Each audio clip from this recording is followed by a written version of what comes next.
Potolia, il faut tolamba. Potolamba, il faut to sala. Kasi poto libéré. C'est qu'il appelle pour la première fois dans un texte officiel, dans la sémantique politique occidentale, on qualifie le pouvoir d'occupation à Kinshasa de régime. J'ai dit sans embâche et sans fausse modestie que l'année 2013 qui s'achève est une grande année, a été une grande année pour le combat de la résistance que mène la PARECO avec les autres résistants à l'extérieur du pays. Une année de victoire et de réussite.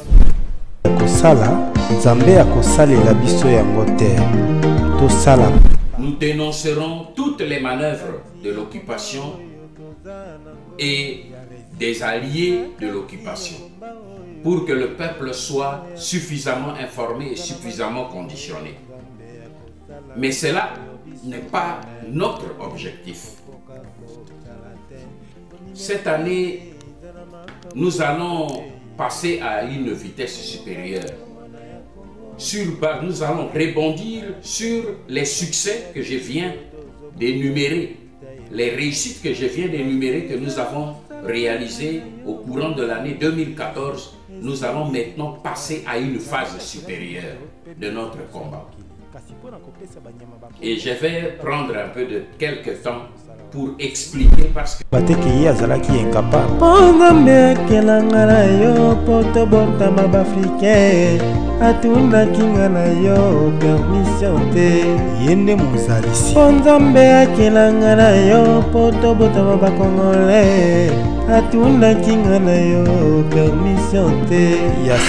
Mesdames, mesdemoiselles et messieurs, chers téléspectateurs et auditeurs de nos médias patriotiques, bonjour, bonsoir selon le lieu où vous nous recevez.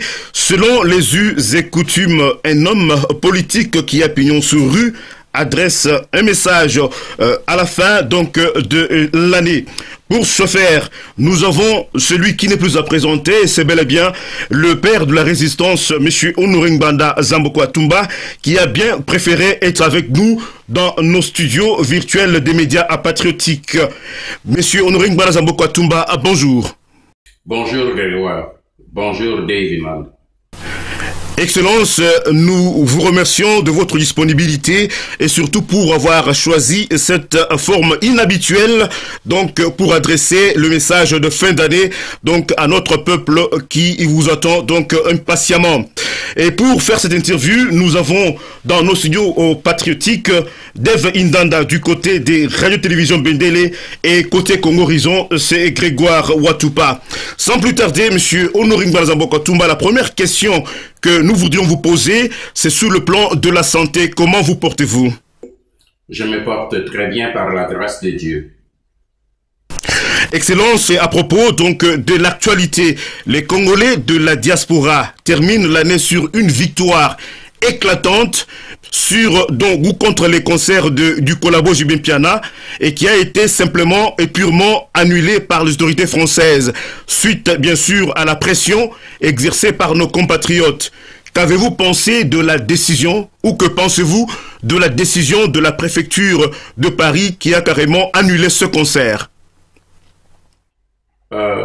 Grégoire, le message de ce jour porte sur un sujet très important, c'est le bilan que nous faisons de notre parcours, la réflexion finale de fin d'année.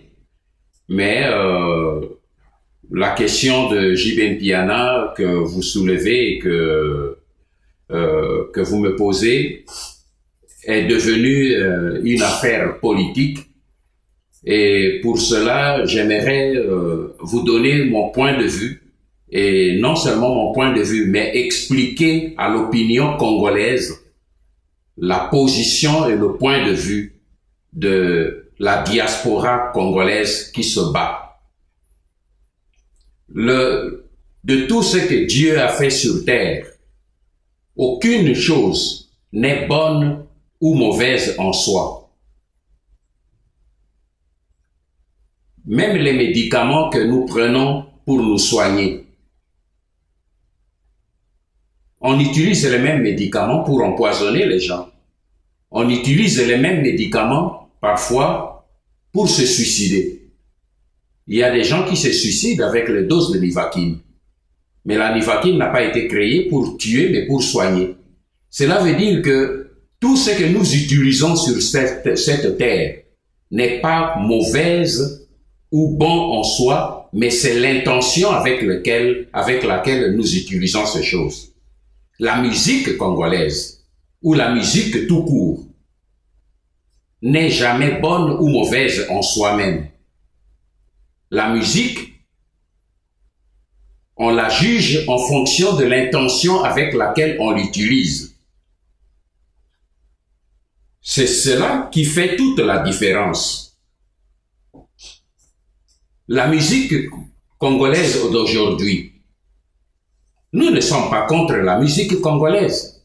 Nous ne pouvons pas être contre la culture congolaise. La musique congolaise des années 1960, 58-59, c'était une musique combattante. Cette musique-là a contribué à combattre pour l'acquisition de notre indépendance. Au point que la musique congolaise est devenue même l'hymne des indépendances des pays africains. Aujourd'hui, quand on parle des indépendances des pays africains, on parle de la musique qui accompagne, c'est l'indépendance tcha-tcha. C'est la musique congolaise qui a contribué à lutter pour obtenir l'indépendance du Congo, et les autres pays africains s'en sont servis pour acquérir leurs indépendances. Donc aujourd'hui, pourquoi au niveau de la diaspora, la résistance s'est levée contre une certaine musique congolaise, c'est-à-dire contre certains musiciens congolais. Mais les gens doivent comprendre que la résistance congolaise s'est levée pour mobiliser les Congolais et contre le processus de l'occupation de notre pays. Alors, lorsque les occupants de notre pays veulent utiliser certains musiciens congolais pour amener de la drogue avec une musique soporifique pour endormir les Congolais, pour distraire les Congolais, parce qu'ils savent que le réveil contre l'occupation est parti de l'extérieur, parce qu'ils ont tenté avec l'argent et la corruption pour tuer l'élan de du patriotisme qui s'est créé à l'extérieur, et ils n'ont pas réussi. Ils veulent maintenant utiliser la musique, les musiciens congolais, pour venir endormir les gens. Eh bien, les résistants à l'extérieur ne peuvent pas accepter que ces gens-là amènent de la drogue pour venir maintenant endormir les musiciens à l'extérieur, comme ils ont réussi à endormir tout le monde à l'intérieur du pays. Il faut qu'on puisse situer les choses. On fait une fausse campagne pour dire on est en train de combattre la culture africaine. Non. Parce que la musique, même quand vous entrez dans une église, dans les églises, il y a le débat sur la musique. On parle de la musique chrétienne et de la musique du monde. Mais pourquoi? Qu'est-ce qui fait la différence? Il y a beaucoup de débats, mais il n'y a qu'une seule chose qui fait la différence. La musique chrétienne, c'est la musique qui, on vous pose la question, quelle est la source de cette musique? Qui inspire cette musique? Et cette musique est-elle inspirée du Saint-Esprit ou est-elle inspirée de la chair? Quand c'est inspiré de la chair, c'est qu'elle est faite pour la chair. Quand c'est inspiré de l'esprit, c'est qu'il est fait pour l'esprit. Et c'est en ce moment, ce n'est pas la musicienne ou le musicien ou le chanteur ou la chanteuse chrétien qui chante Jésus qui fait de cela la musique chrétienne. Il y a beaucoup de musiciens dits chrétiens, mais qui vont à l'église plus pour faire leur végétarien, pour faire l'argent ou pour faire tomber des hommes ou des femmes. Ils ne font pas de la musique chrétienne. C'est la même chose pour la musique congolaise. Une musique congolaise qui est faite pour la promotion du peuple congolais ne peut pas combattre contre le peuple congolais quand une musique sert la cause de ceux qui sont venus occuper et détruire notre pays. C'est une musique dangereuse. Ce n'est pas la musique qui est en cause. Ce sont les hommes qui utilisent cette musique pour un but qui est de détruire le combat de la résistance. Ce sont ces gens-là et ces intentions-là que nous combattons. Il faut que les choses soient claires et nettes. Je tenais d'abord à faire cette précision pour situer la vraie problématique. Maintenant, quand il s'agit de la décision préfectorale, vous permettez, j'ai entendu le perroquet à Kinshasa qui a fait une lecture biaisée comme il en a toujours l'habitude. Mais moi, je vais lui rappeler au sujet de cet arrêté préfectoral, quelles sont les leçons que nous devons tirer de cet arrêté préfectoral? Je prends d'abord quelques extraits. Dans l'arrêté préfectoral, on a dit en raison d'un contexte politique particulièrement tendu et violent entre partisans et opposants au régime en place en République démocratique du Congo qui se répercute à Paris.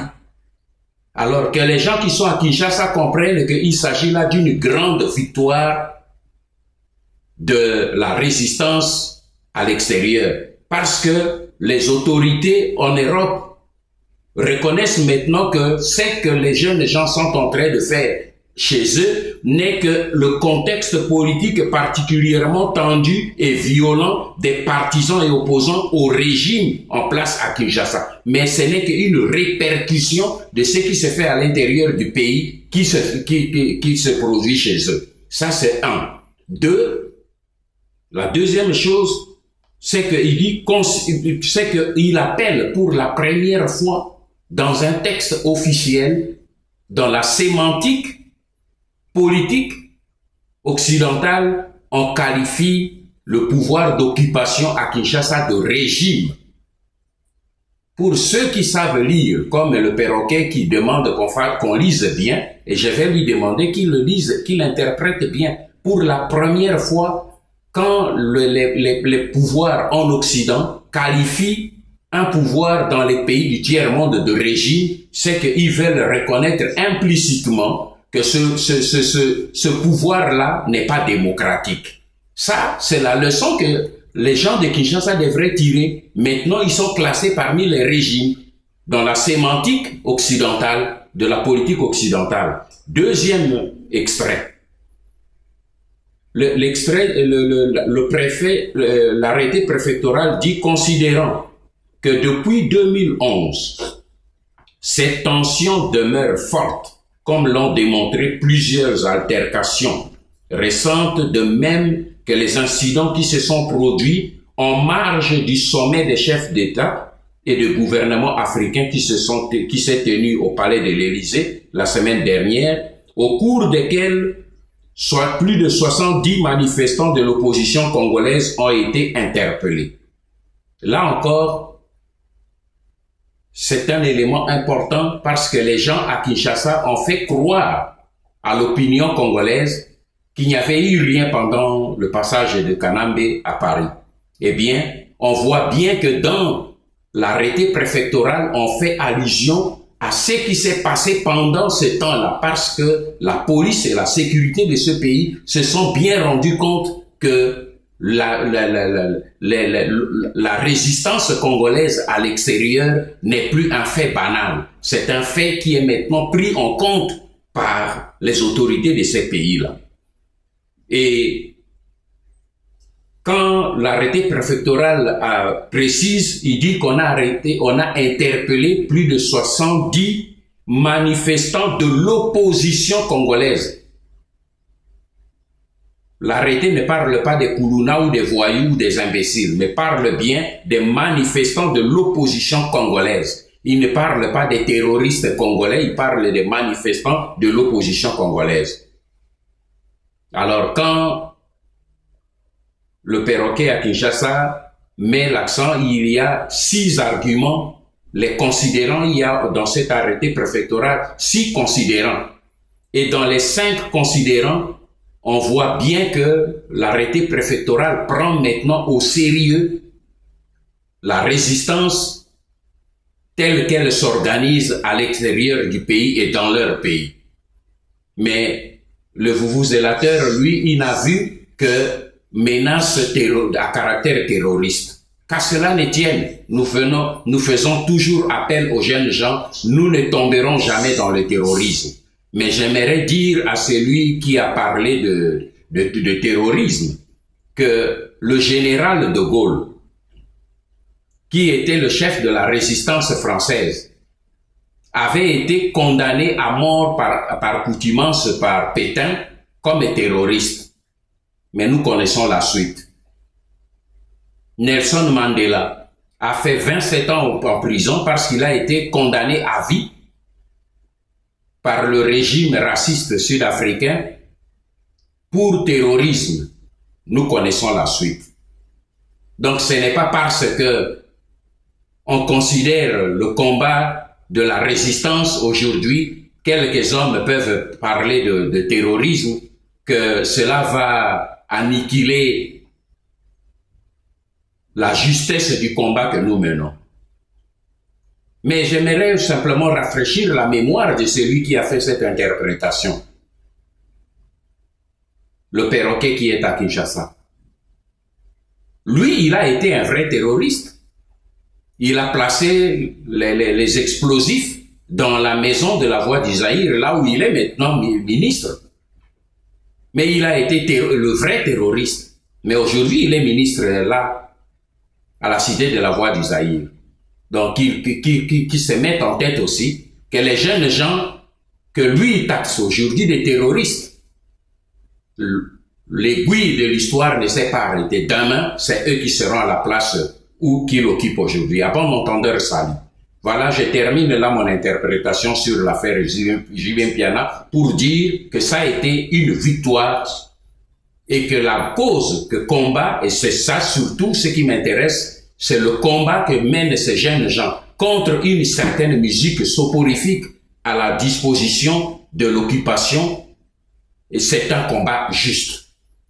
Parce qu'aujourd'hui, si cette musique, si toutes les musiques étaient bonnes, alors je demande aux gens qui sont à Kinshasa d'accepter que quand Kanambe arrive, qu'on lui chante aussi le Djalelo, comme on chantait à Mobutu, et je vais voir s'ils vont accepter ça. C'est aussi une musique. Qu'ils chantent Djalelo à ce petit imposteur qui est à Kinshasa, et je vais voir s'ils vont être heureux. Je vous donne la parole. Merci bien, Excellence, M. Noring Malazabokwatumba, pour cette réponse. On ne peut plus clair. Donc, je passe la parole à mon confrère Dave Indanda de la radio-télévision Bendele. Dave, vous avez la parole. Merci Grégoire. Monsieur Dori, nous arrivons à la fin de l'année. C'est donc le moment idéal pour faire le bilan, alors à tous les niveaux de l'année écoulée. À votre avis, quelle est la santé générale du pouvoir d'occupation? A-t-il pris le dessus sur la résistance congolaise dans le bras de fer qui l'oppose à celle-ci? La situation sociale, économique et sécuritaire de la République démocratique du Congo a-t-elle évolué? Si oui, dans un sens positif ou négatif, M. Honoré? Merci Dave. Je crois que là, nous entrons dans le cœur de l'entretien de cette fin d'année, parce que contrairement aux habitudes et protocolaires où les leaders lisent les messages de vœux au peuple congolais, j'ai choisi que cette année, nous puissions plutôt avoir un entretien de méditation et de réflexion sur le chemin parcouru et sur le chemin à parcourir. Et votre question tombe à pic. Avant de pouvoir donner mon bilan mon bilan en ce qui concerne le parcours du pouvoir d'opposition qui est sur place, j'aimerais simplement vous dire, regardez, ils viennent de festoyer pour leur victoire, mais les faits prouvent le contraire. Moi, en regardant le parcours de cette année, si je vois, comme vous me posez la question, le parcours de l'occupation, du processus d'occupation durant cette année 2013 qui s'achève, eh bien, je vous dis qu'ils ont accumulé une série d'échecs. Ils sont allés d'échec en échec. Je vais relever quelques échecs assez frappants. D'abord, l'événement le plus important de cette année qui a été l'agression du M23. Regardons le dossier qui nous intéresse, celui du M23. Je peux vous dire que c'est un échec patent. Pourquoi je peux considérer ça comme un échec? C'est parce que dans ce dossier des Rwandais, des criminels rwandais du M23, le gouvernement d'occupation qui est sur place, lorsque nous avons été attaqués, il faut que le peuple congolais et l'élite congolaise aient de la mémoire. Au mois de mai, le 12 mai, c'était un samedi si ma mémoire est bonne, le samedi 12 mai 2012, à Gisenyi, les deux ministres de la Défense du Rwanda et du Congo, James Kabarebe et Alexandre Lubantamba, ils se sont rencontrés à Gisenyi. Que s'est-il passé ce jour-là? Le Rwanda s'est proposé comme médiateur du conflit entre le M23 et la RDC. Les Rwandais qui étaient les agresseurs, nous, au niveau de la résistance, de la PARECO, nous avons levé une forte protestation pour dire, en ce moment-là, que c'est le M23, c'est le Rwanda. L'agression rwandaise déguisée au M23 qui attaque notre pays. On ne peut pas comprendre comment le pyromane peut être lui-même pompier. Comment le Rwanda qui nous attaque sous l'étiquette du M23 peut en même temps être médiateur entre nous. Comment on peut ridiculiser tout un pays? Comment Kanambe peut-il utiliser ces hommes pour ridiculiser le pays? Je crois que les Congolais ont vite oublié comment le porte-parole du gouvernement a levé la voix pour me qualifier de tous les noms, pour dire que j'étais en train de distraire les Congolais, que le M23 c'était une rébellion et que le président de la PARECO était en train d'amuser la galerie. Mais revenez aux archives, regardez, je vous ai donné la date pour ceux qui doutent. Mais qu'est-ce que nous avons constaté par la suite? Aujourd'hui, les faits donnent raison à qui? Le même gouvernement qui avait demandé que le Rwanda, accepter que le Rwanda fasse la médiation entre le Congo, la République démocratique du Congo et le M23, aujourd'hui, il a repris complètement le discours de la PARECO pour dire que nous sommes attaqués par le Rwanda. Alors je pose une question. Un pays qui dispose des services de renseignement, civils et militaires, qui est attaqué, accepte que le pays qui attaque soit le pays médiateur. En ce moment-là, quand il avait accepté que le Rwanda fasse la médiation, ne savait-il pas que c'était le Rwanda qui attaquait? S'il ne savait pas, c'est qu'ils sont incompétents. s'ils savaient, c'est qu'ils sont complices. Alors c'est à eux de choisir quelle est la bonne solution pour eux. Ça, c'est le premier échec.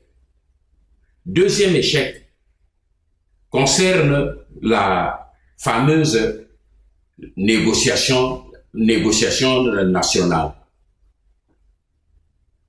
Quand ils ont boutiqué cette affaire pour distraire les Congolais, la PARECO et la résistance ont levé la voix pour dénoncer la mascarade et dire aux Congolais que rien de bon ne sortira de là. Ce n'est qu'une histoire pour endormir les Congolais, mais pour détourner l'attention des Congolais de ce qui s'est passé à Kampala.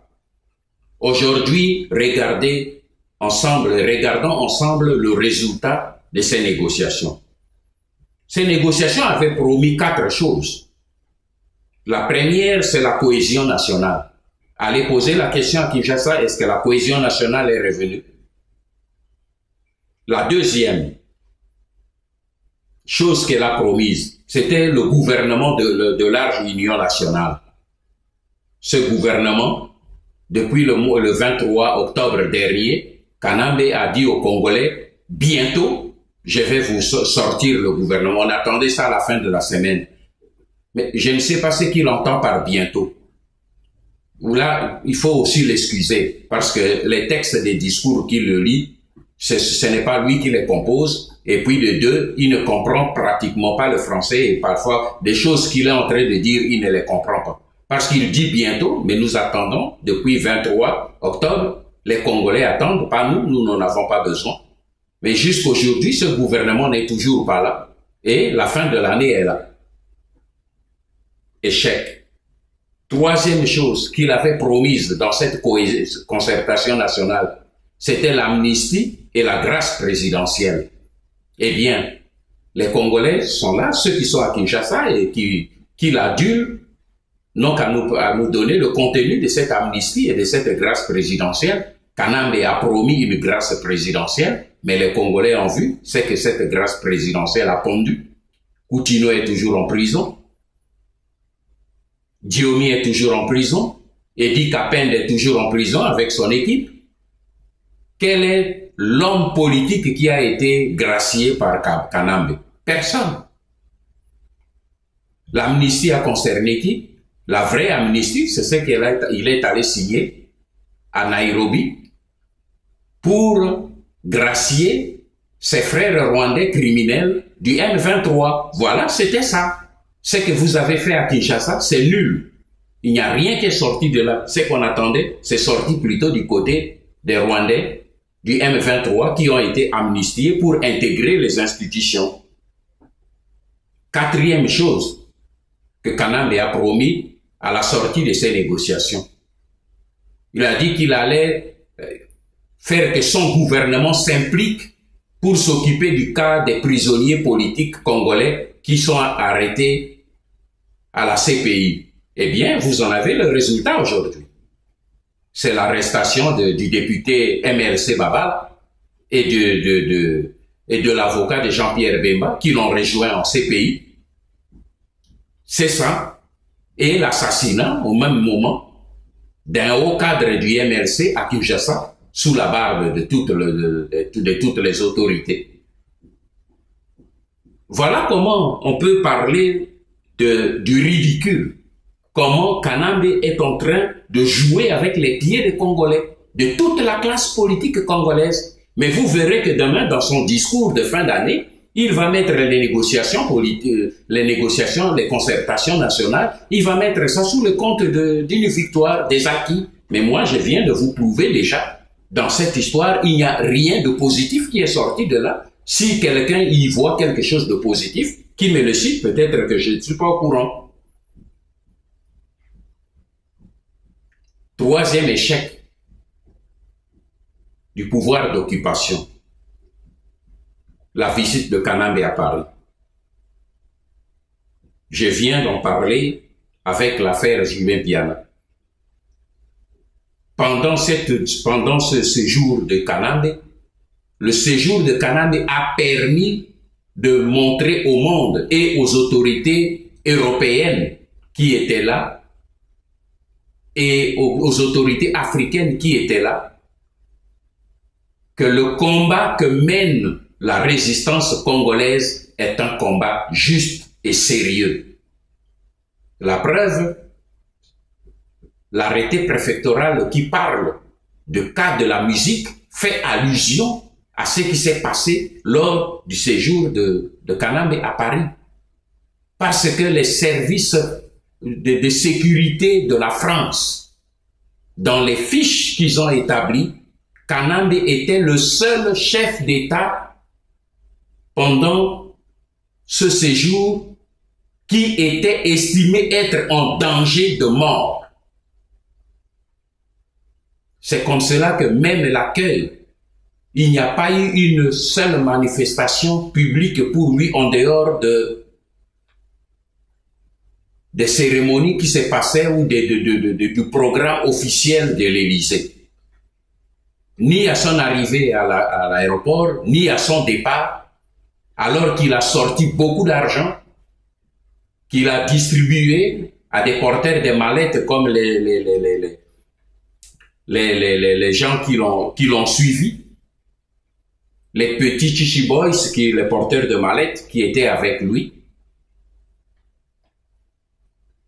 Ils ont sorti beaucoup d'argent pour organiser des manifestations, des rencontres avec lui et les quelques personnes qu'ils ont essayé de corrompre en Europe pour qu'on dise qu'il a rencontré la colonie congolaise. Mais tout cela n'a pas marché. Pourquoi? Parce que la pression était forte. Et l'arrêté préfectoral dit les tensions étaient très fortes. Et ces tensions existent et persistent. Donc, la visite qu'il voulait utiliser comme étant un défi politique a été un échec. Et enfin, le concert politique de J.B. Piana, qu'ils ont voulu programmer comme étant une réplique, a été aussi un échec pour eux. Parce que je vous confirme que pour le concert de J.B. Piana, ils en ont fait une affaire politique. La preuve, avant son départ pour l'Europe, notre compatriote musicien là, il a été reçu par les autorités du gouvernement. Les moyens avaient été abondamment mis en marche. Et en plus de cela, l'arrestation des 20 tueurs à gages qui étaient dans la suite de la délégation de Hippolyte Kanambe à Paris ont été arrêtés par la police française et expédiés manu militari au pays. Donc tout ce qu'ils ont fait pour faire marquer la présence ou la promotion du processus d'occupation, j'aimerais que le peuple congolais et surtout les patriotes congolais soient fiers que cette année 2013 a été une année où on a affligé échec sur échec sur échec à toutes les activités de ce prétendu gouvernement du gouvernement congolais en place que nous appelons pouvoir d'occupation. Ça a été un échec. Et lorsque nous constatons même, en ce qui concerne ce qu'ils veulent faire brandir comme étant victoire de l'armée congolaise, eh bien, les faits viennent encore de le démontrer, que nous sommes toujours dans la spirale. Tant que Kanambe est à la tête du pays, nous sommes en train de vivre simplement la spirale de l'occupation et de la balkanisation contre laquelle la résistance combat. La nuit du 25 décembre, nous avons appris que les localités de Kamang et de Bouissega ont été attaquées, soi-disant par les rebelles ougandais, mais les renseignements pris auprès des populations ont dit que ce sont les M23 qui sont en Ouganda, qui sont revenus et qui opèrent sous couverture des rebelles ougandais, mais qui ont attaqué et occupé, parce que des rebelles ougandais viendraient occuper les terres au Congo pour faire quoi? Ils se battent contre le pouvoir en Ouganda. L'Ouganda, c'est leur objectif, ce n'est pas le Congo. Mais voilà, aujourd'hui, le M23 qui s'est replié en Ouganda opère maintenant sous le couvert de l'armée, de la rébellion ougandaise. C'est une nouvelle recette pour revenir et occuper le pays.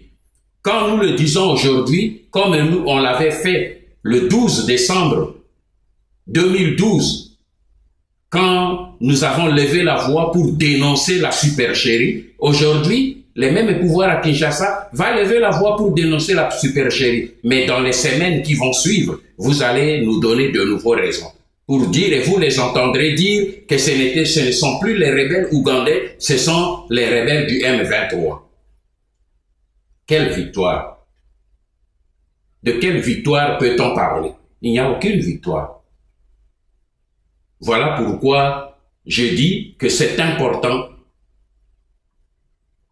que nous puissions nous lever, parce que le pouvoir en place ne fait qu'enregistrer les échecs. Voilà la lecture que je peux faire du bilan de ce pouvoir d'occupation à Kinshasa. Je vous remercie. Merci beaucoup. Merci beaucoup, M. Dorin Banda. Je m'excuse de cet écho. Nous avons un petit peu des problèmes techniques aujourd'hui, mais je crois que nos techniques respectives sont en train de s'y atteler pour que notre entretien se passe sans accroc. Merci bien de ce bilan que vous venez de dresser. Le bilan très négatif du pouvoir d'occupation. Je reste toujours dans le registre donc du bilan. Ma question serait bien sûr à propos de la plateforme que vous dirigez avec brio, l'Alliance des Patriotes pour la Refondation du Congo, apparaît en sigle.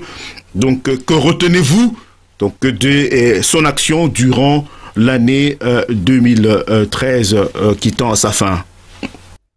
Merci Grégoire.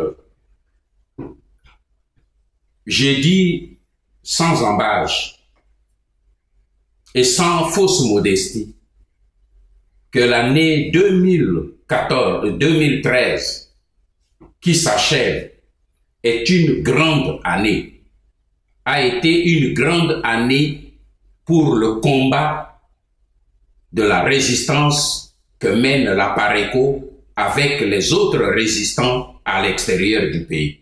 Une année de victoire et de réussite. Et je vais vous présenter et vous expliquer un peu longuement ce que j'observe comme ce bilan.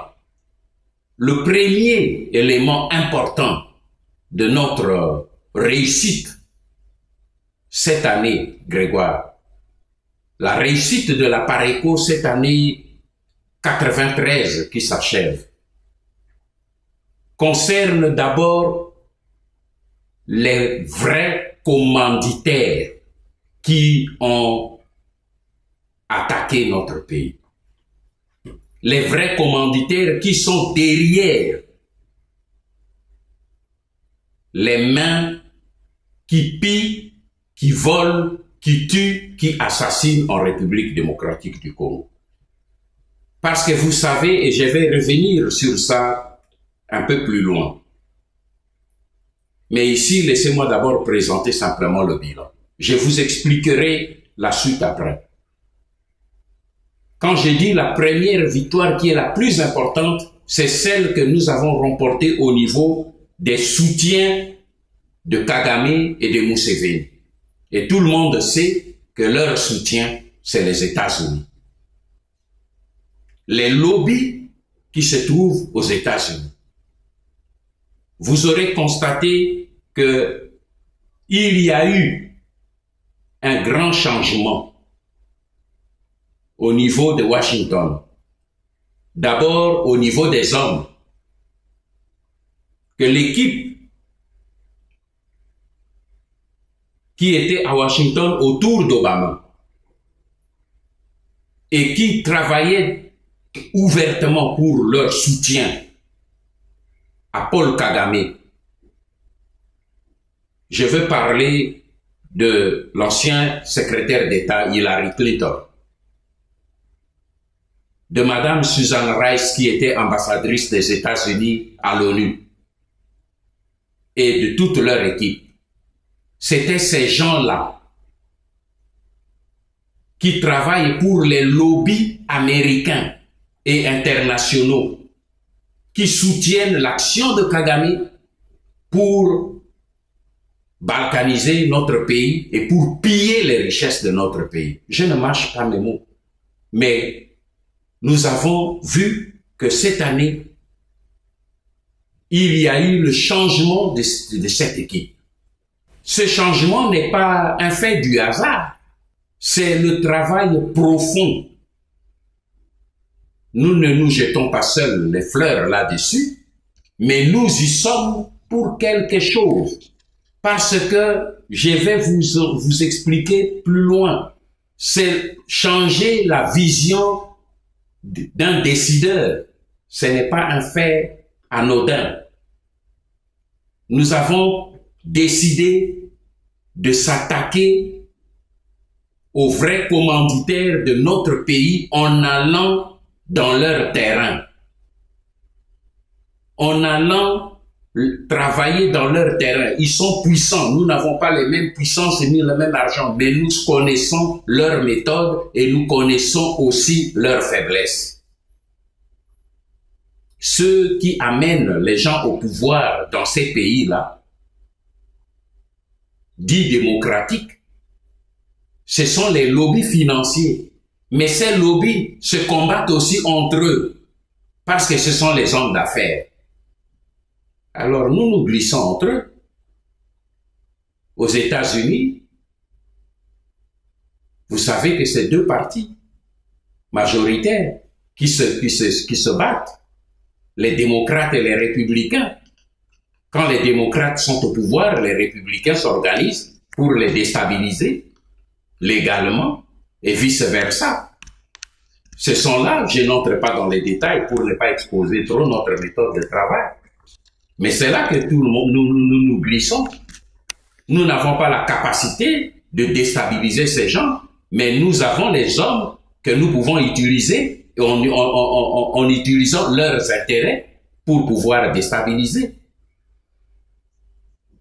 Tout le travail qui se faisait à l'ONU par la MONUC sur le terrain, chez nous,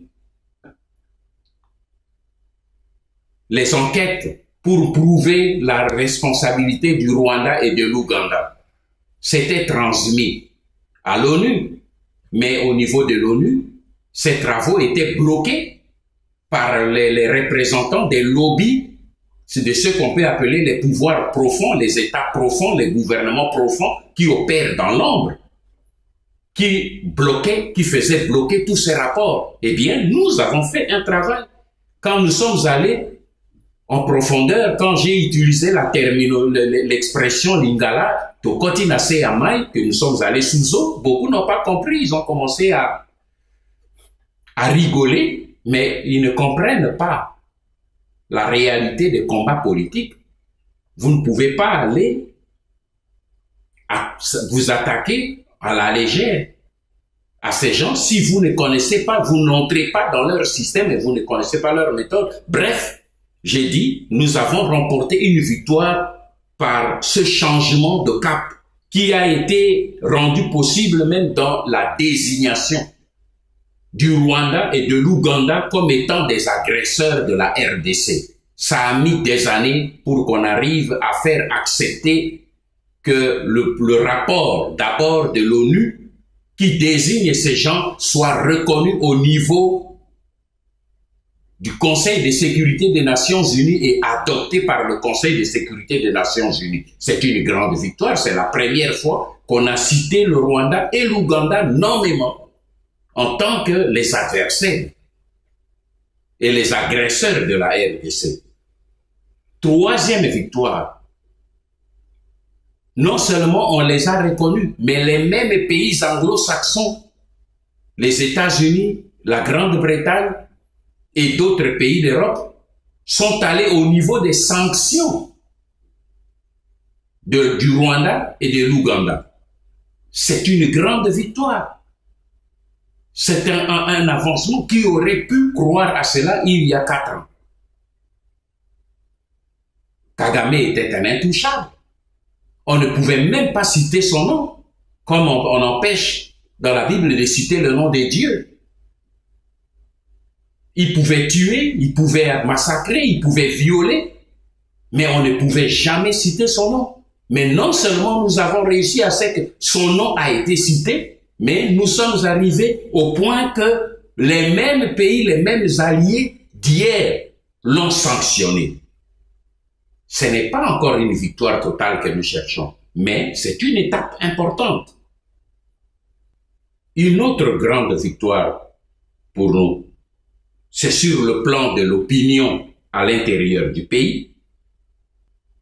Comme je vous ai dit tout au début, on a fait croire à tout le peuple congolais que le combat de la résistance, la thèse défendue par le combat de la résistance, de l'occupation et de la balkanisation était du mensonge. Mais aujourd'hui, notre travail d'information et de mobilisation, pour ceux qui disent que vous êtes simplement à l'Internet, mais ça ne sort pas. Mais on a vu les faits. Aujourd'hui, ce discours a été complètement adopté à l'Est d'abord et puis dans tout le reste du pays.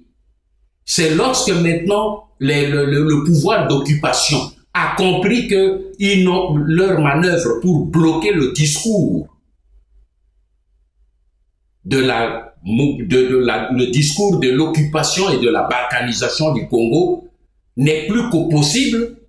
C'est ainsi que ce pouvoir d'occupation a changé de stratégie pour adopter notre discours d'occupation et de balkanisation, tout en pointant le Rwanda et l'Ouganda ouvertement. Et même pour pointer le Rwanda et l'Ouganda, vous savez très bien que le pouvoir d'occupation, quand il sortait à l'extérieur, il n'osait jamais citer le Rwanda. Il a fallu que nous puissions taper encore très fort là-dessus, que le pouvoir d'occupation soit obligé maintenant de pouvoir citer le Rwanda et l'Ouganda. Donc, comme vous pouvez le voir, notre point de réussite à la fin au courant de cette année il y a eu beaucoup de points de réussite. Nous avons fait du progrès dans ce combat contre la balkanisation et contre l'occupation de notre pays. Nous avons fait du grand progrès. Il y a en fait le fiasco de Kanambe sur tous les plans. Le fiasco du concert, le fiasco de ses visites à l'extérieur. Ce qui fait qu'aujourd'hui, l'occupation et la balkanisation est devenue le thème mobilisateur de tous les Congolais, y compris le pouvoir d'opposition qui le fait de bout des lèvres pour essayer de desserrer le taux. Mais nous disons que cette victoire que nous avons remportée pour l'année 2013, nous allons devoir la capitaliser pour aller maintenant vers d'autres objectifs pour pouvoir atteindre des objectifs importants pour l'année 2014. Je vous remercie. Merci, merci Excellence, vraiment pour ce bilan, vraiment que vous venez de dresser, surtout dans le combat que mène inlassablement l'Alliance des Patriotes pour la refondation du Congo, et vous-même à la tête. Nous allons très vite au deuxième registre, donc c'est dans le cadre donc de perspectives. Et pour ce faire, je vais carrément passer du côté de mon confrère de radio, télévision Bendele, Dev Indanda. Dev, vous avez la parole. Merci. Pour l'année 2014, M. Noringbanda, sur quel point ou aspect du combat envisagez-vous d'intensifier votre action? Et quelles sont les nouvelles consignes? Va-t-on continuer à dénoncer ou va-t-on attaquer d'autres objectifs? Qu'est-ce que les Congolais doivent faire pour que cette nouvelle année soit définitivement l'année de la libération totale de la République démocratique du Congo? Merci Dave Nanda pour cette question parce que c'est ça l'essentiel, le cœur même de mon message de ce fin d'année, disons plutôt de l'année 2014. C'est l'importance de l'entretien que j'ai avec vous. Nous continuerons à dénoncer parce que cela fait partie de la stratégie de la mobilisation et de la conscientisation du peuple congolais. Nous dénoncerons toutes les manœuvres de l'occupation et des alliés de l'occupation pour que le peuple soit suffisamment informé et suffisamment conditionné. Mais cela n'est pas notre objectif. Cette année, nous allons passer à une vitesse supérieure. Nous allons rebondir sur les succès que je viens d'énumérer, les réussites que je viens d'énumérer que nous avons réalisées au courant de l'année 2014. Nous allons maintenant passer à une phase supérieure de notre combat. Et je vais prendre un peu de quelques temps pour expliquer parce que je reviendrai en lingala pour aller plus en profondeur afin que dans les jours à venir, je vais revenir en lingala pour aller plus en profondeur entre nous parce que le message que je donne en français, c'est tout le monde qui va le suivre. Et je ne tiens pas à donner tous les détails de notre stratégie au grand public. Mais dans l'année qui va suivre, l'année 2014, nous avons quelques fronts. Et nous allons travailler sur les fronts principaux. Le premier front concerne les vrais commanditaires de l'agression de la RDC. Le deuxième front concernera le Rwanda et l'Ouganda. Le troisième front va concerner le représentant du système. C'est l'imposteur qui est à Kinshasa.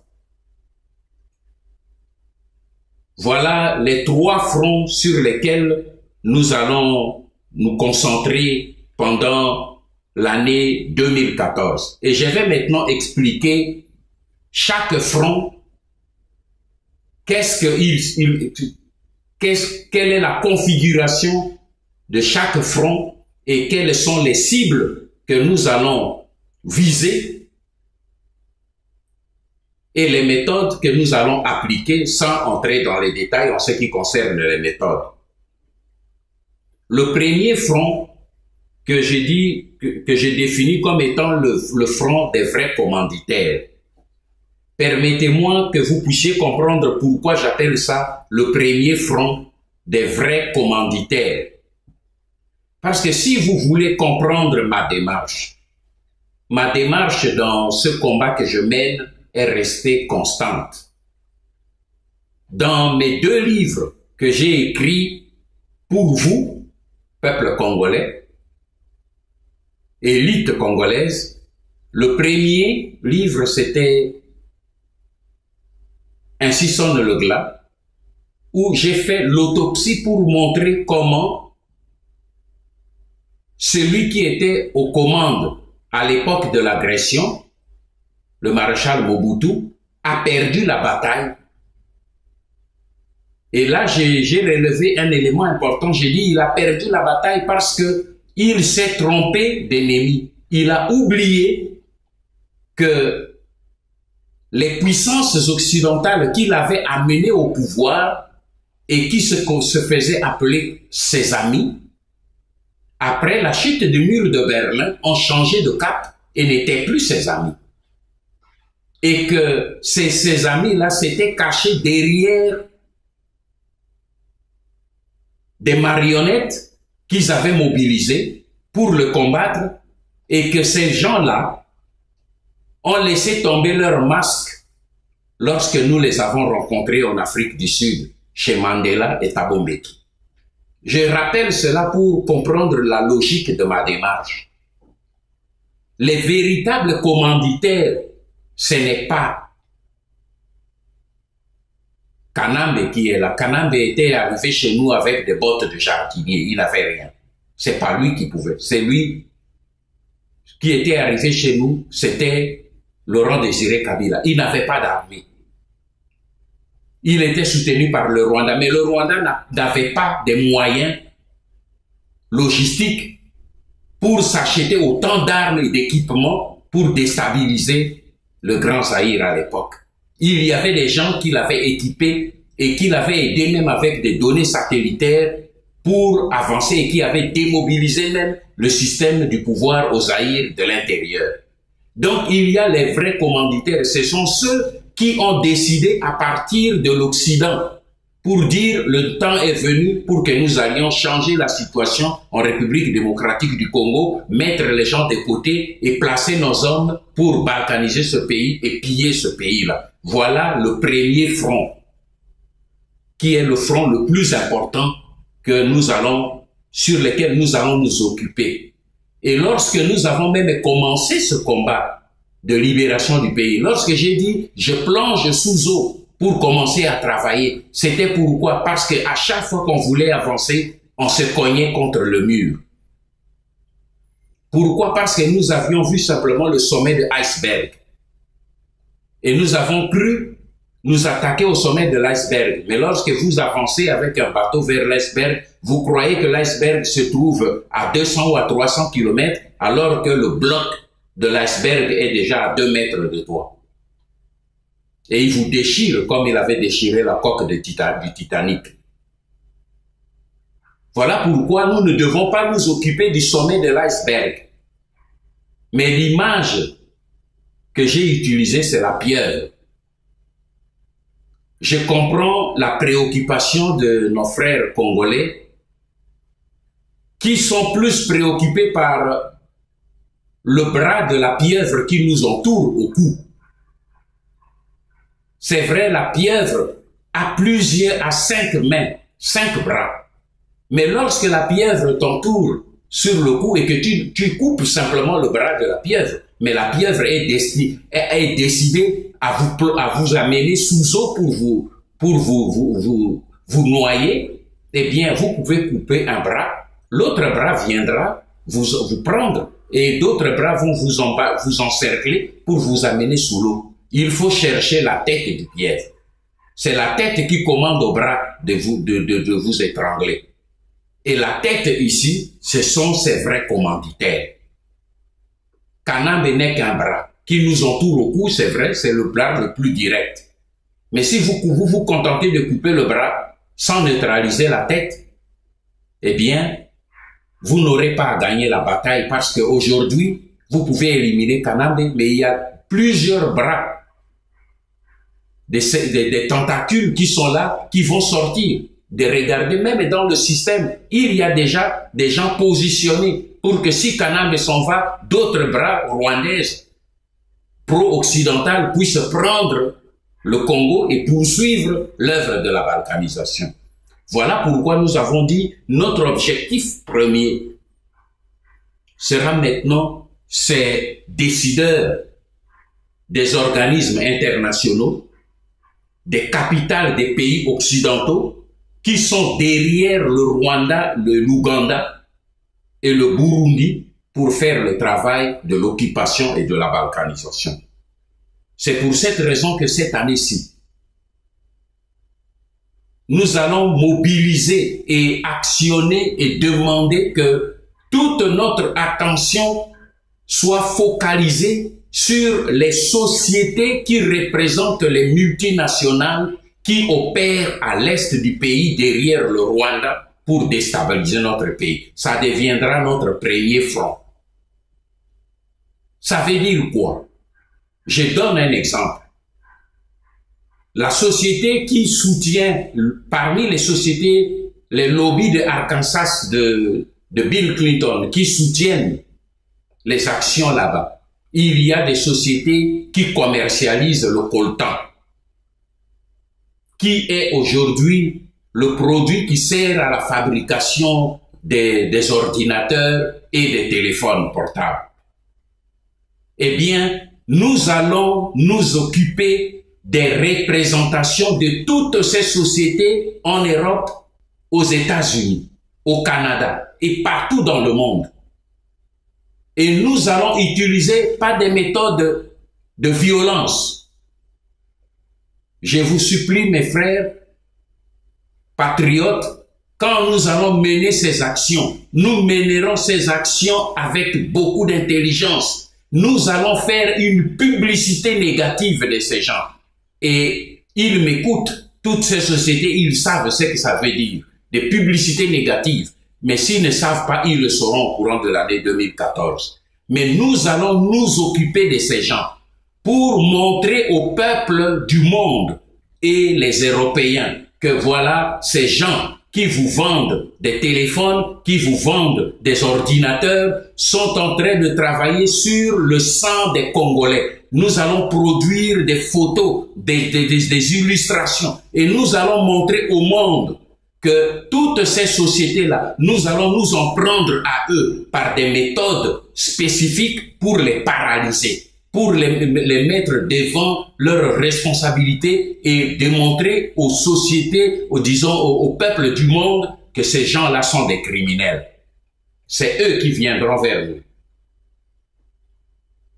pour dire, écoutez, qu'est-ce que vous voulez? Parce que nous allons aussi développer le contact avec eux. Notre problème, c'est de dire, nous sommes les propriétaires de ces biens. Vous n'avez pas besoin d'aller vous accoquiner avec un étranger pour venir piller chez nous et pour venir verser du sang chez nous. Ce sera notre premier objectif. Et pour cela, nous vous donnerons des directives. Nous vous donnerons le programme que nous avons conçu pour cette année 2014 pour nous attaquer à toutes ces sociétés. Et nous allons ensuite nous attaquer aux organismes internationaux. L'ONU, l'Union européenne, l'Union africaine, l'OIF, pour l'Afrique, la CEDEAO, la CEMAC et toutes ces choses, la SADC, tous ces organismes internationaux, nous allons les viser pour leur faire comprendre maintenant que nous avons gagné cette bataille, maintenant qu'ils ont tous accepté et reconnu que le Rwanda et l'Ouganda sont à la base de la déstabilisation de notre pays. Nous passerons maintenant à la vitesse supérieure pour dire à ces gens, regardez bien, maintenant, nous voulons, voilà ce que nous voulons entendre. Nous allons les prendre pour cible. Nous aurons des contacts avec eux. Enfin, deuxième front. Le deuxième front, c'est le Rwanda et l'Ouganda. Nous allons nous occuper de ce front-là.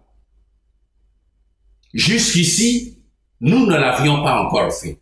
Mais l'année 2014, nous allons nous en occuper. Ces gens prétendent venir résoudre leurs problèmes internes chez nous. Je viens de vous dire que la rébellion ougandaise vient d'attaquer le 25 décembre nos pays, nos régions, le Kamango et Bouissenga. Et même les Congolais qui ont été repliés à Nabil, ils sont maintenant pourchassés et on risque de commettre des génocides là-bas, des massacres. Eh bien, nous allons faire maintenant en sorte que la guerre rentre chez eux. Je vous promets, je ne vous promets pas que de 2014 la guerre reviendra chez eux, mais je vous promets que ce travail va être commencé et la guerre va rentrer chez eux. Kagame a des opposants qui sont à l'extérieur. Museveni a des opposants qui sont à l'extérieur. Nous allons nous mobiliser, jeunesse congolaise, diaspora congolaise. Nous allons nous mobiliser. Et nous connaissons les méthodes pour le faire. Pour que leurs hommes rentrent chez eux et aillent porter les problèmes chez eux. C'est ça notre deuxième front. Nous n'allons pas les laisser se reposer. Parce que ils veulent transporter leurs problèmes chez nous. Nous allons mobiliser les pays africains qui sont aussi favorables. La politique n'est faite que des intérêts. Et nous savons où se trouvent les intérêts des uns et des autres. Nous allons jouer dessus. Ce n'est pas ici que je vais vous donner les détails. Mais je vous donne ici, pour répondre à votre question, quels sont les fronts. Parce que vous avez besoin de savoir ce que nous allons faire. Et demain, nous allons vous inviter à faire ce travail. Quels sont les fronts sur lesquels nous allons nous atteler. Le troisième front, c'est le front du bras de pierre qui nous enroule au cou, que nous voyons. Kanambe et tout son pouvoir d'occupation. Nous allons renforcer et concentrer le combat. Comment? Nous allons prendre tous les fronts autour de lui pour le démantèlement de l'imposture. Nous allons intensifier sur le plan diplomatique tout l'effort que nous avons fait pour faire accepter à l'ONU, à la Maison Blanche, en leur apportant des éléments, en passant par les moyens que nous avons utilisés. Eh bien, nous utiliserons maintenant encore ces moyens-là pour que ces gens obligent Kanambe à nous faire le test ADN. Parce que pour si peu, on demande aux gens de faire le test ADN. On ne peut pas comprendre et accepter que pour ce qui concerne la souveraineté d'un pays, la sécurité d'un pays, nous avons suffisamment rassemblé les faits et les documents pour montrer comment Kanambe est à la base de tout ce système. Comment c'est lui qui rend tout ce système possible pour la destruction de notre pays, pour la balkanisation de notre pays. Eh bien, nous allons nous concentrer sur lui. Nous allons poursuivre la mobilisation de toutes les couches du pays. Et nous allons surtout poursuivre la mobilisation, la sensibilisation de l'armée, de la police et des services des spéciaux pour renforcer l'organisation de la 5e colonne qui poursuit son travail. Et ce détail-là, nous n'entrerons, ces aspects-là, nous n'entrerons jamais dans les détails. Pour des raisons que vous comprenez. Mais cela reste et sera une des préoccupations pour cette année 2014. Nous allons mobiliser les églises, toutes tendances confondues. Mais nous allons surtout mobiliser les mamans pour cette année 2014. Nous allons faire une forte mobilisation des mamans. Parce que nous savons que là où les femmes sont engagées, leur détermination est toujours plus forte que celle des hommes. Et les hommes savent de quoi je parle. Notre action va être aussi sur le renforcement de l'union des patriotes résistants. Nous allons faire tout pour essayer de supprimer tous les conflits inutiles qui distraient les patriotes. Nous allons tout faire pour une vraie réconciliation. Nous allons œuvrer pour une véritable réconciliation des patriotes. Je m'impliquerai personnellement pour que nous puissions éliminer les conflits inutiles des rivalités, des querelles, pour que les vrais patriotes, ceux qui ne sont pas patriotes résistants, ne nous intéressent pas. Je parle des vrais patriotes résistants. Ceux qui sont payés pour venir diviser la résistance, ceux-là sont nos adversaires. On travaillera pour protéger. Mais je parle des vrais patriotes qui sont engagés pour ce combat, mais qui sont distraits par des petites fissures, des querelles. Nous allons faire tout pour la réconciliation et l'unité des patriotes. C'est pour cette raison que nous sommes déjà ce que nous avons réalisé en 2013, la création du front commun des patriotes résistants congolais. Nous allons l'élargir. D'abord, renforcer le ciment de l'union en extirpant de notre milieu tout ce qui nous divise inutilement. Des querelles inutiles, des ambitions inutiles, des rivalités inutiles, des complexes inutiles. Nous allons extirper ça avec beaucoup d'amour, avec beaucoup de compréhension, pour que nous restions unis, parce que c'est une année de challenge pour nous.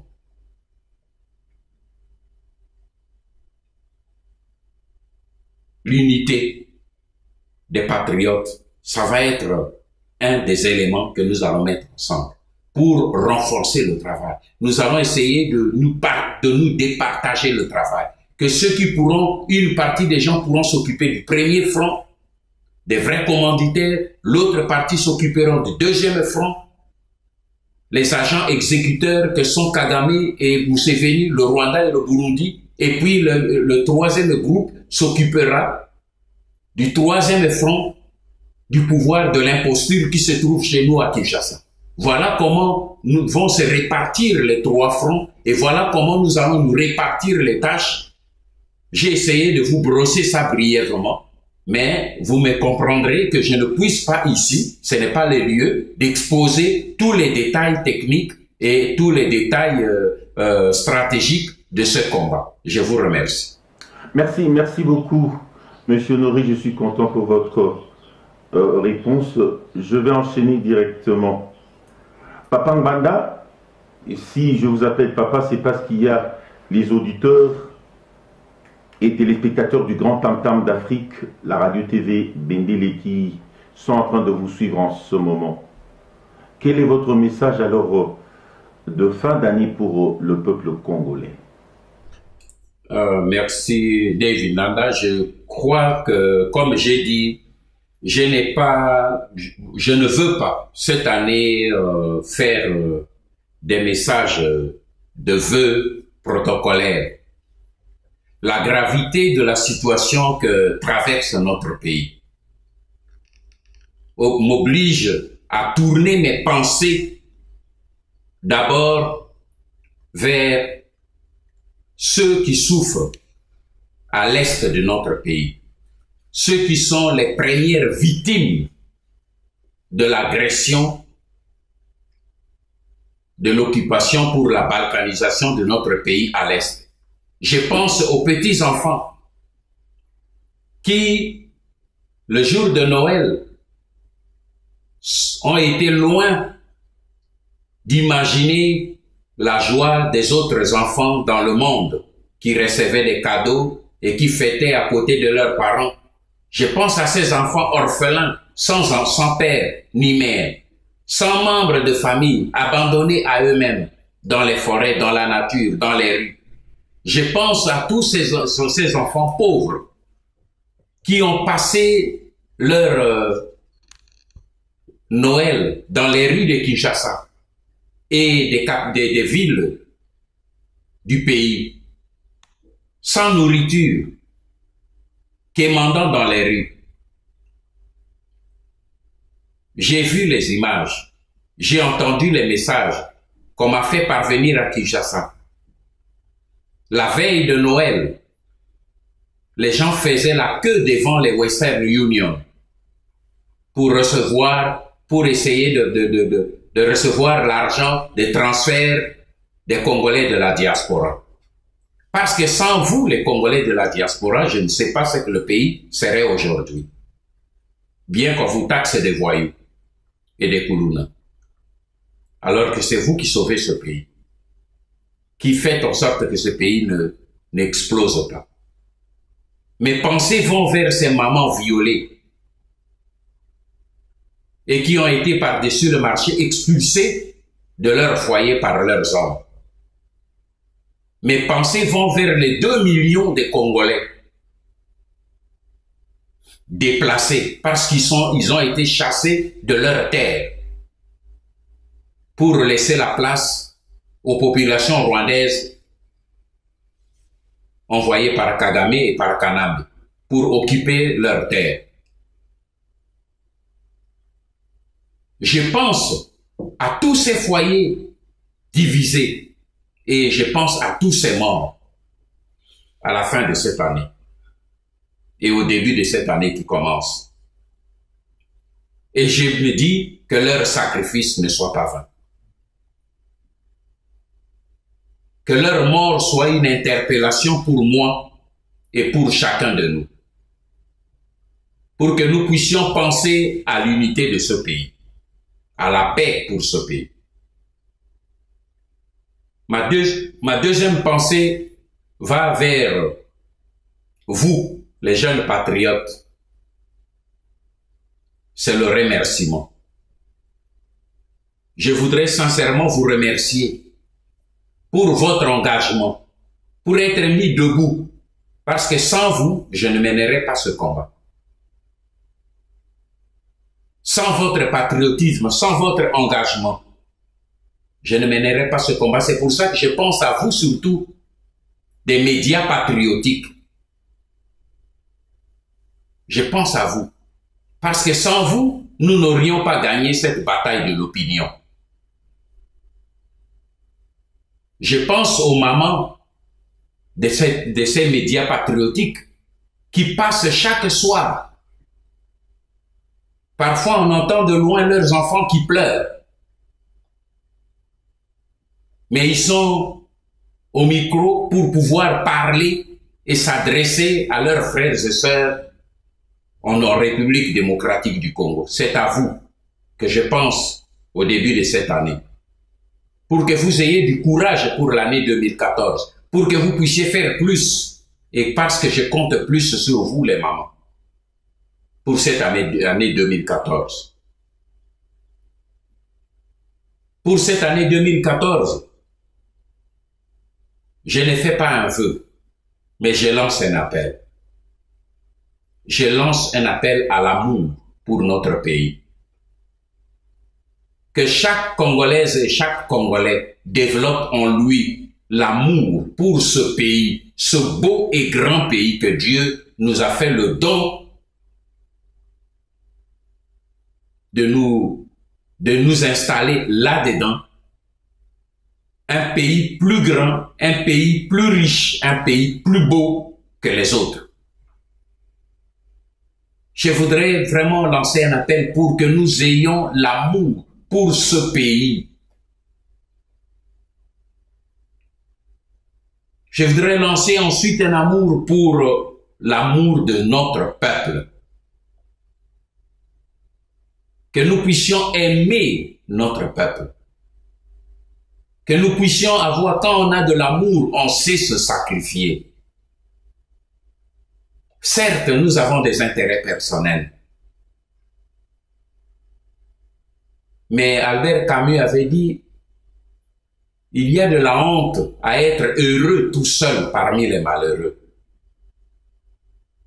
Dans son livre La Peste, il a dit, il y a de la honte à être heureux tout seul parmi les malheureux. Vous ne pouvez pas être heureux lorsqu'autour de vous, il y a des cris de pleurs. Vous ne pouvez pas être heureux dans vos pagéros. Messieurs les ministres, messieurs les députés, lorsque à côté de vous, il y a des jeunes filles qui sont obligées de se prostituer parce que les parents n'ont pas la possibilité de leur payer l'école. Des jeunes filles de 6 ans, de 8 ans, qui se prostituent. Vous ne pouvez pas être heureux. C'est pour ça que je fais un appel à l'amour pour ce peuple. Que nous puissions avoir un tant soit peu de compassion pour la souffrance de ce peuple. pour cette année 2014. Mais je parle de mes patriotes avec lesquels nous nous battons pour ce pays. Mon comportement, mes propos ont peut-être vexé les uns ou les autres. Que vous soyez de l'opposition politique, que vous soyez collabo. Mais je veux aussi à mon tour dire que tous ceux de mes patriotes, mes compatriotes, que vous m'aimez ou que vous ne m'aimez pas, que vous ayez prononcé des propos injurieux, calomnieux vis-à-vis de moi, je voudrais vous rassurer que du fond de mon cœur, je ne retiens absolument rien. Parce que ce qui m'intéresse, c'est que tous ensemble, nous puissions nous serrer les mains et nous battre pour la libération de notre pays qui est aujourd'hui sous l'occupation des étrangers, afin que nous puissions jouir ensuite des richesses de notre pays. Je voudrais enfin lancer un appel à tous ceux qui croient en Dieu de lui faire confiance, parce que la vraie victoire viendra de lui. Que nous puissions nous battre cette année avec beaucoup de force, beaucoup de détermination et de courage. Parce que cette année 2014 est une année dont les chiffres, si vous les additionnez, forment le chiffre 7. 1, 2 plus 1 plus 4, vous trouvez le chiffre 7. Et le chiffre 7, bibliquement, est un chiffre sacré de l'accomplissement, de la perfection et du repos. Et je souhaite que tous, nous puissions demander à Dieu l'accomplissement de ce chiffre 7. Que ce soit une année de la perfection, c'est-à-dire du parachèvement du travail que nous avons commencé. Et que ce soit en même temps l'année du repos du cœur pour tous les Congolais. Tout ce peuple qui a été pillé, a été battu, a été violé, a été exploité depuis près de 2 siècles, que l'année 2014 soit enfin l'année où Dieu va exaucer les pleurs des enfants, des mamans et des pères, afin que nous entrions dans la phase de l'accomplissement et de la possession totale du bien que notre Dieu nous a donné. Voilà mon mot de la fin que j'adresse à tous les patriotes congolais et surtout à tous les patriotes qui se battent pour la libération du Congo dans la résistance. Ingeta. Bonne année 2014 et que Dieu vous bénisse. Merci beaucoup. C'est très profond là, ce que vous dites. Je sens que ça vient vraiment du fond de votre cœur. Je repasse la parole à mon jeune confrère Grégoire Ouattoupa. Grégoire, à vos antennes. Merci bien, Dave. Qui commence bien, finit bien. 2014, 2 plus 1 plus 4. Le chiffre 7, le chiffre sacré. L'année qui s'annonce porteuse de toutes les bonnes choses pour la République démocratique du Congo. Propos très percutants du leader de la résistance patriotique congolaise, M. Noringwala Kwatumba. C'est la fin de notre entretien d'aujourd'hui. Au nom de tous les médias patriotiques et du peuple congolais qui nous suit présentement, nous vous disons grandement merci pour votre disponibilité, pour avoir choisi de s'adresser à notre peuple par le biais de nos médias patriotiques, notre peuple dont les yeux sont braqués sur vous, pour qu'ensemble, nous puissions libérer la terre de nos ancêtres. À toutes et à tous, merci pour votre fidélité, bonheur, prospérité et longévité. Et chez vous, c'était Dave Indanda, côté Tam Tam d'Afrique Radio-Télévision Bendele, et pour le compte de Congo Horizon, votre serviteur Grégoire Watupa. Et nous voudrions en même temps rappeler à nos téléspectateurs et auditeurs de nos médias patriotiques que l'Alliance des Patriotes pour la refondation du Congo, APARECO en sigle, a désormais 2 sites internet. Le premier site, c'est www.apareco-rdc.com et le deuxième, c'est www.info-apareco.com. Pour l'instant, paix, bonheur, prospérité chez vous. Au revoir. Il est capable de faire fleurir encore l'amour dans nos cœurs qui a flétri pendant longtemps. Il est Dieu. Il est au-dessus de tout. Le Dieu de notre pays. Voici qu'il se lève au sommet de la nation pour apporter un élan nouveau et amener ce peuple dans son héritage, afin que notre joie s'exprime au quotidien, redorer encore le blason terni de l'identité de notre nation. Car il est Dieu. Voici un peuple longtemps assis dans les ténèbres voit se lever le soleil levant, le soleil de la justice, pour le bonheur de tous, pour la joie de tous. Et nous célébrons le Dieu de notre pays. Mettons nos cœurs ensemble afin de voir l'avènement de cette gloire dans ce pays. Alléluia.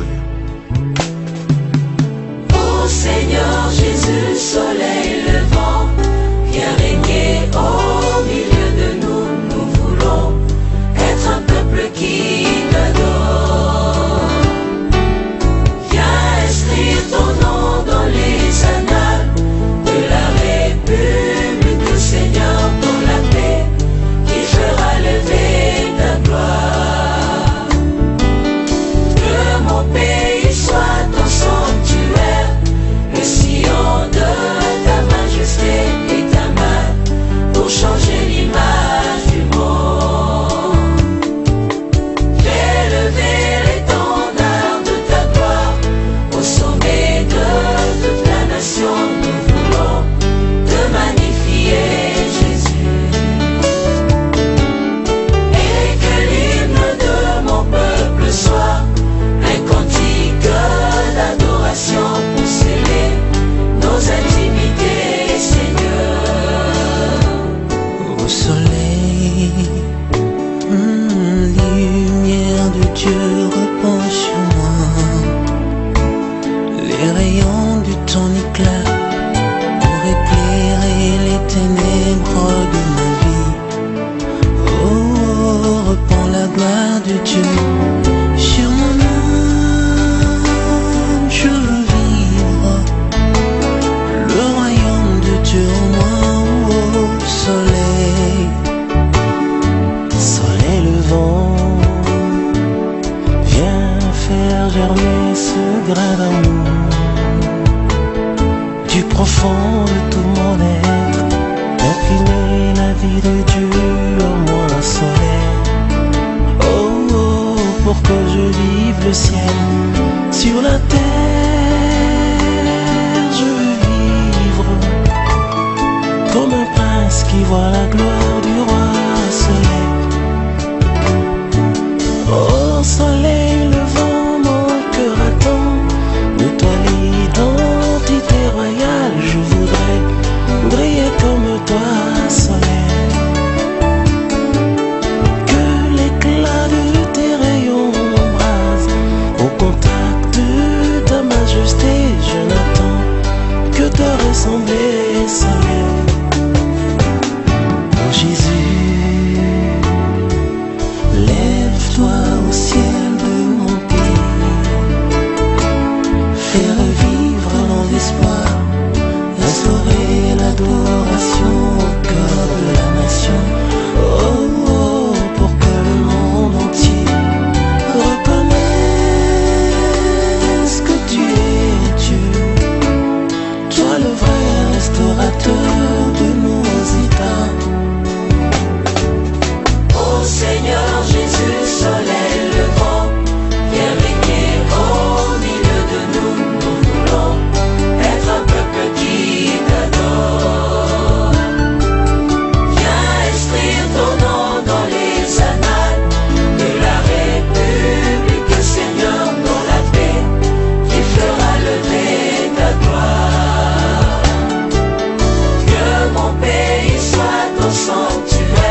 nation. Alléluia.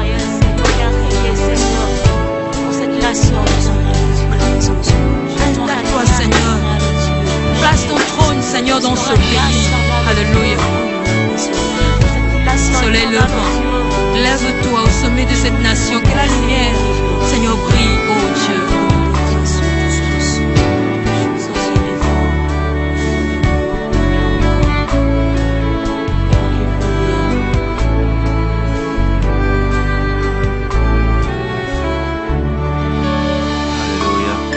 Nous serons ainsi un peuple qui t'aime et une nation qui te célèbre.